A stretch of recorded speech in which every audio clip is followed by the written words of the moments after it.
गं गणपतये नमः.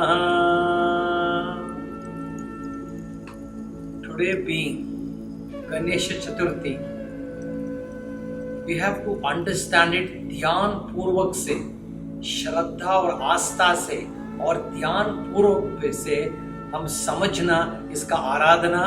Why we worship Ganesha, what is the meaning of Ganesha, वो समझकर जीवन में भगवान का गणेशा का आशीर्वाद मिलना है. फर्स्ट राइट, ओम गम गणपते नमः. नमः का मतलब क्या है?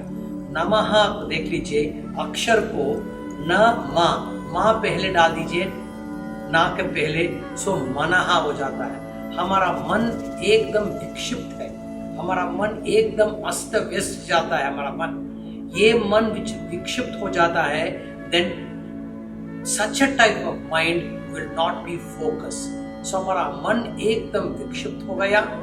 भक्ति से, ध्यान से, with lot of Shraddha and meditation, doing Aradhana to Ganesha, that मनः आकर एक परिवर्तन होना चाहिए, नमः होना चाहिए.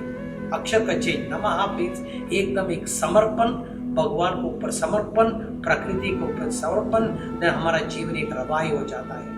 ओम मतलब फुलनेस से, पूर्णम है. हम कोई भी काम पूर्ण से करना है. ओम गणपतये नमः, गणानाम पतिः. सो गणेशा तो was the commander of Shivas army. Army हमारा सोच विचार है, हमारा आर्मी. इसको अधिपति, he was the master of the Shivas army. हमारा मन एक सेना का समान है. सेना में एक you have to have control, mastery, अधिपति होना चाहिए.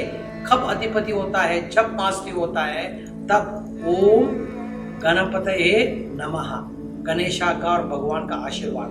गणेशा का मूर्ति देख लीजिए, उसको मूर्ति भी ज्ञान पूर्वक और भक्ति पूर्वक देख लीजिए. गणेशा का मूर्ति भी राइट, सिर तो हाथी का सिर है और शरीर तो एक दिव्य शरीर का सिर है. That means the body of Ganesha इतना सृजनात्मक है, इतना सृजनात्मक कंसेप्ट है. राइट, एलिफेंट, हाथी का सिर और शरीर मनुष्य. मतलब क्या है? भगवान जानवरों में भी शामिल है और मनुष्यों में भी शामिल है. So therefore ये प्रकृति को गणेशा ऐसा देखना है, पर भगवान तो सर्वत्र है, इसका मतलब है. सो ऊर्ज गणेशा का मूर्ति ही एक सृजनात्मक मूर्ति है. सृजनात्मक ढंग से हम जीवन को आराधना करना है. Right, so that is one aspect है. सेकेंडली, प्लीज अंडरस्टैंड, एक हाथ में, गणेशा का हाथ में क्या है? राइट, पाश है, रोप है. रोप का मतलब क्या है? प्यार से, भक्ति से हम जीवन को आकर्षित करना है. प्यार और भक्ति से. हमारा जीवन में राग और द्वेष ही ज्यादा है, बट प्यार से जब आकर्षित करेगा आपका जीवन अलग ढंग हो जाता है. सो प्रेम पाशा है. दूसरा एक होता है right, there is an axe of Ganesha. Axe of Ganesha means what? कोई भी आसक्ति, पागलपन, व्यामोह को हम घाटना है. असंग शस्त्रेण दृढ़ेन चित्वा, कृष्ण भगवान बोलता है असंग शस्त्रेण मीन्स ज्ञान शस्त्रेण, और डिटैचमेंट से, वैराग्य से आपका आसक्ति होता है. राइट, पागलपन हो जाता है, फितूर हो जाता है, उसको आप काटना है. सो देखो एक्स है. दूसरा हाथ में एक मोदक है. मोदक मतलब जब जीवन में भक्ति से, प्रेम से और अटैचमेंट, पागलपन को आप एकदम you have cut it away, then आपका जीवन, मोदक मतलब बहुत मिठास, स्वादिष्ट हो जाता है. और दूसरा हाथ में एक अभय मुद्रा है. When you live this type of life, right, fearlessness हो जाता है. और एक गणेशा का सामने राइट लॉट ऑफ फल है. Right, that means world of objects है. इधर मूषक होता है, रैट.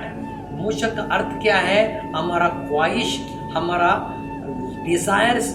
वो डिजायर्स सर्वदा गणेशा को देख रहा है. मतलब हमारा desires has to take order from Ganesha. Right, नहीं तो हमारा desires will take you here and there. हमारा आरज़ू इधर इधर जाएंगे. सो देयरफॉर हमारा अभिलाषा, कामा, इच्छा, राइट, उसको भी एकदम कंट्रोल में है। एंड देखो गणेशा का मूर्ति ध्यान पूर्वक से एक एक गुण को आवाहन करके, एक एक गुण को अंदर प्रवेश करके आवाहन करके आपका जीवन एक परिवर्तन होना चाहिए। एक है। दूसरा, आराधन ढंग से, भक्ति ढंग से जब गणेशा का आशीर्वाद चाहिए, बिकॉज दो तरफ है, एक प्रयत्न होता है, एक प्रार्थना होता है। We have to put, there's a law of gravitation, there's a law of grace है। जब भक्ति से हम प्यार से काम करेंगे, आराधना करेंगे, law of gravitation, law of grace होगा। सो भगवान का आशीर्वाद हो, हम सही ढंग से जाएंगे। इसलिए भगवान का भक्ति रूप से आशीर्वाद और ज्ञान पूर्वक से आप एक एक गुण जीवन में लाना है, अवतरण करना है। सो भगवान गणेशा का please see blessings on this beautiful day. Let us put this into daily practice.